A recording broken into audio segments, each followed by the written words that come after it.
حضرت عائشہ رضی اللہ تعالی عنہا نے فرمایا کہ بعض امہات المومنین نے اعتکاف کیا حالانکہ وہ مستحاضہ تھیں۔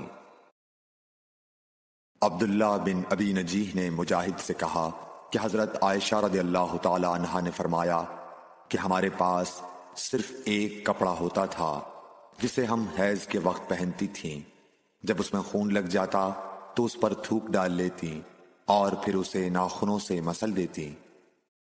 ہم سے عبداللہ بن عبد الوہاب نے بیان کیا، انہوں نے کہا ہم سے حماد بن زیب نے ایوب سختیانی سے، انہوں نے حفصہ سے، وہ ام عطیہ سے۔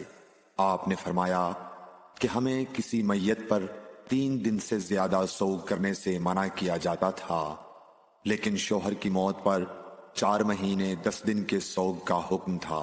ان دنوں میں ہم نہ سرما لگاتی نہ خوشبو، اور عصب یمن کی بنی ہوئی ایک چادر جو رنگین بھی ہوتی تھی کے علاوہ کوئی رنگین کپڑا ہم استعمال نہیں کرتی تھیں، اور ہمیں عدت کے دنوں میں حیض کے غسل کے بعد قصد اظفار استعمال کرنے کی اجازت تھی، اور ہمیں جنازے کے پیچھے چلنے سے منع کیا جاتا تھا۔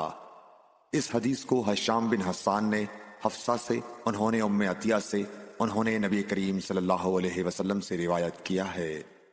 حضرت عائشہ رضی اللہ تعالی عنہا نے فرمایا کہ ایک انصاریہ عورت نے رسول اللہ صلی اللہ علیہ وسلم سے پوچھا کہ میں حیض کا غسل کیسے کروں؟ آپ نے فرمایا کہ مشک میں بسا ہوا کپڑا لے کر اس سے پاکی حاصل کر۔ اس نے پوچھا اس سے کس طرح پاکی حاصل کروں؟ آپ نے فرمایا اس سے پاکی حاصل کر۔ اس نے دوبارہ پوچھا کہ کس طرح؟ آپ نے فرمایا سبحان اللہ، پاکی حاصل کر۔ پھر میں نے اسے اپنی طرف کھینچ لیا اور کہا کہ اسے خون لگی ہوئی جگہوں پر پھیر لیا کر۔ حضرت عائشہ رضی اللہ تعالی عنہا نے بیان کیا کہ انصاریہ عورت نے رسول اللہ صلی اللہ علیہ وسلم سے پوچھا کہ میں حیض کا غسل کیسے کروں؟ آپ نے فرمایا کہ ایک مشک میں بسا ہوا کپڑا لے اور پاکی حاصل کر۔ یہ آپ نے 3 دفعہ فرمایا۔